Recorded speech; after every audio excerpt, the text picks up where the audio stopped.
Cómo el almirante entró con sus navíos en el río de Belén y determinó fundar un pueblo y dejar allí al prefecto su hermano. Entramos en el río de Belén con la capitana y la vizcaína, el lunes 9 de enero, y al instante vinieron los indios a rescatar lo que tenían, especialmente pescado que a ciertos tiempos entra en aquel río del mar, que parece increíble a quien no lo ve, donde trocaron algún poco de oro por vino de manzanas, lo que valía más lo daban por una cuenta o por una campanilla.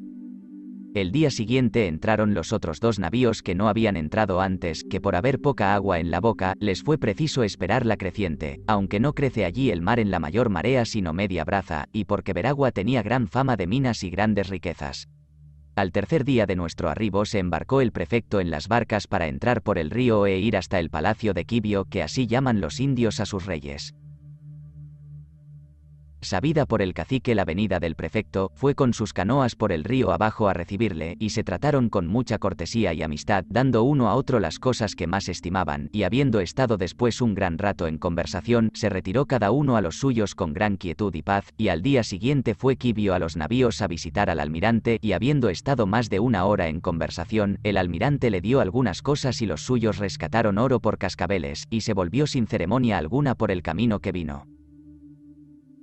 Estando nosotros muy contentos y seguros, el martes a 24 de enero de repente creció el río de Belén, tanto que sin poder repararlo ni echar las gúmenas en tierra, hirió la furia del agua a la capitana con tanta furia que rompió una de sus anclas y se echó con tanto ímpetu sobre la nave gallega que estaba a su popa, que del golpe que dio le rompió la contramesana, y aquí apartándose la una de la otra corrieron a todas partes con tan extraña furia, que estuvieron en peligro de perderse con toda la armada.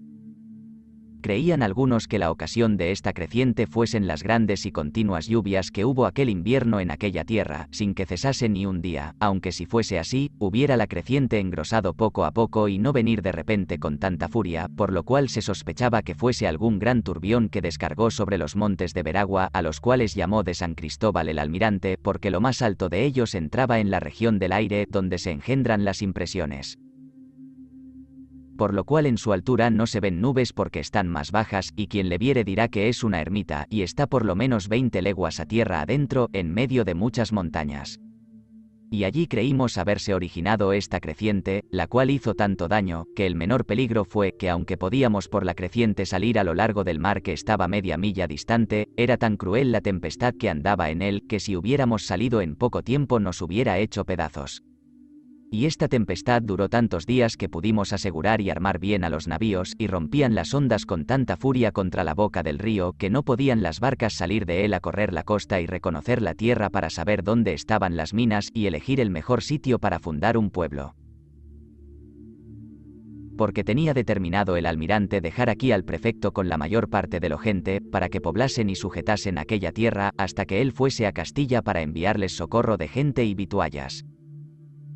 Con este designio, habiendo abonanzado el tiempo a 6 de febrero, envió al prefecto por mar con 68 hombres a la boca del río Veragua, que distaba una legua de la de Belén, y navegaron por el río abajo otra legua y media, hasta el pueblo del cacique, donde estuvieron un día, informándose del camino de las minas. El miércoles siguiente anduvieron 4 leguas y media, y fueron a dormir cerca de un río que pasaron 44 veces. El día siguiente caminaron legua y media hacia las minas que les enseñaron los indios que les había dado por guía el Quibio. Y en el espacio de 2 horas después que llegaron, cada uno cogía oro entre las raíces de los árboles que son altísimos en aquel país y llegan al cielo.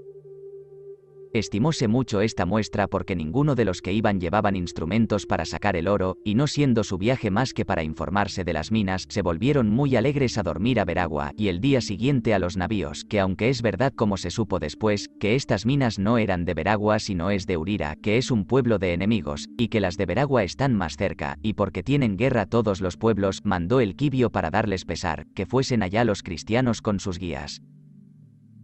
para que les entrase ansia de ir a aquellas minas y dejar las suyas. Cómo el prefecto visitó algunos pueblos de la provincia y las cosas y costumbres de los indios de aquella tierra. jueves a 26 de febrero del año referido de 1503, entró el prefecto en la tierra con 69 personas y con 14 por mar en una barca. El día siguiente por la mañana llegaron al río de Urira, que dista 7 leguas del de Belén, hacia occidente, y a 1 legua del pueblo, cuyo cacique le vino a encontrar con 20 personas para recibirle, y le presentó muchas cosas de las que comen, y se trocaron algunos espejos de oro. Mientras estaban allí, el cacique y sus principales se metían en la boca una hierba seca y la mascaban, y a veces tomaban también cierto polvo que llevaban juntamente con la hierba seca, que es mucha barbaridad. Habiendo estado después en este sitio un rato, los indios y los cristianos fueron al pueblo donde había mucha gente, que los salía a ver, señaláronles una casa donde se alojasen, presentándoles muchas cosas de comer. De allí a poco vino el cacique de Dururi, que es otro pueblo vecino con muchos indios, los cuales también traían espejos para trocarlos, y de estos y de aquellos entendieron que en la tierra adentro había muchos caciques que tenían gran abundancia de oro y de gente armada como nosotros. Mandó el prefecto al siguiente día que la mayor parte de la gente se volviese por tierra a los navíos, y siguió su viaje con 30 hombres hacia Yubraba, donde había más de 6 leguas de maizales, que son como los trigos, y desde aquí fueron a Cateba, otro pueblo, y en ambos tuvo buena acogida, y le dieron bastimentos rescatando algunos espejos de oro, los cuales, como hemos dicho, son como patenas de caliz, mayores o menores, de 12 ducados de peso, otros mayores y muchos menores, los cuales traen al cuello como nosotros el Agnus Dei u otra reliquia. Y porque entonces el prefecto se había alejado mucho de los navíos sin haber hallado por toda aquella costa puerto alguno ni río tan grande como el de Belén, se volvió por el mismo camino a 14 de febrero para fabricar su habitación con muchos ducados de oro. Procedióse con los rescates, al punto que llegó se dio prontamente orden a que se quedasen con 80 personas, y empezaron luego a fabricar casas a la ribera del río Belén, que estaba distante de la boca un tiro de arcabuz, pasado un foso que está a mano derecha entrando por el río, en cuya boca se levanta un montecillo. Las casas eran de madera cubiertas de hojas de palmas que nacen en la playa. Se hizo también otra casa grande que sirviese de tienda y almacén, en la cual se puso mucha pólvora, artillería y bastimentos, y otras cosas necesarias para el sustento de los pobladores, y de lo que era más preciso como vino, bizcocho, aceite, vinagre, queso y muchas legumbres, porque no había allí otra cosa que comer. Estas cosas dejaban aquí como en parte más segura que en la nave gallega, que había de quedar con el prefecto para valerse de ella en mar y tierra con todos aparejos de redes y anzuelos y otras cosas necesarias a la pesca, porque como hemos dicho, hay en aquella región mucho pescado, y en todos los ríos a los cuales y a la orilla del mar, van en ciertos tiempos del año, como de paso, ciertas especies de peces, de los cuales toda la gente del país se provee más que de carne. Porque aunque hay allí varias especies de animales, no bastan al ordinario sustento de la gente. Las costumbres de estos indios son, comúnmente, semejantes a los de la Española e islas vecinas, pero estos de Veragua y del contorno cuando hablan uno con otro, se ponen de espaldas, y cuando comen, mascan siempre cierta hierba, lo cual creemos ser causa de tener los dientes gastados y podridos.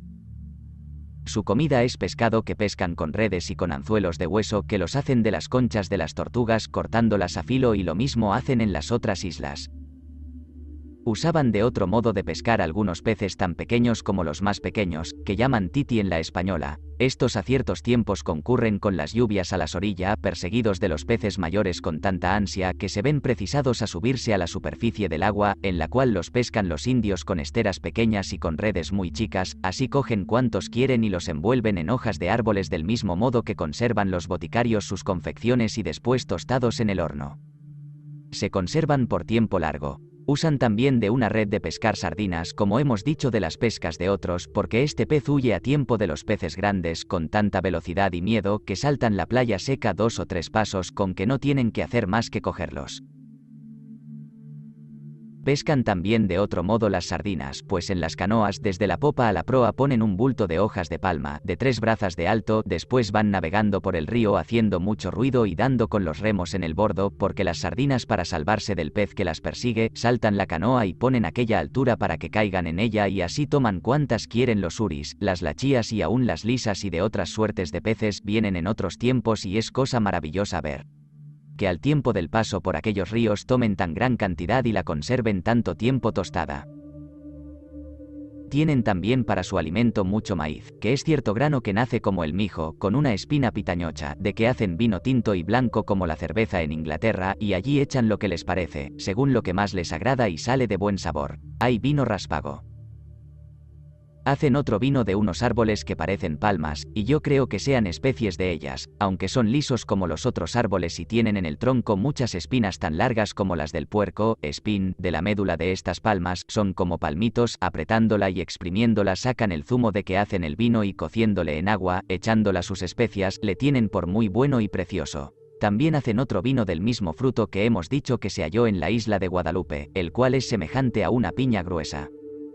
Y la planta se siembra en campos anchos donde sale un gran pimpollo que echa encima la misma piña, como sucede en los tallos de la lechuga, la cual planta dura 3 o 4 años dando siempre fruto.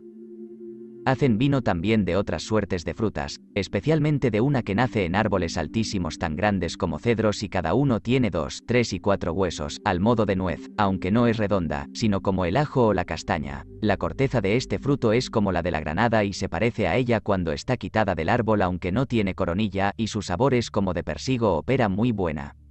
De estas unas son mejores que otras como sucede en las demás frutas, y también las hay en las otras islas y los indios la llaman mamey.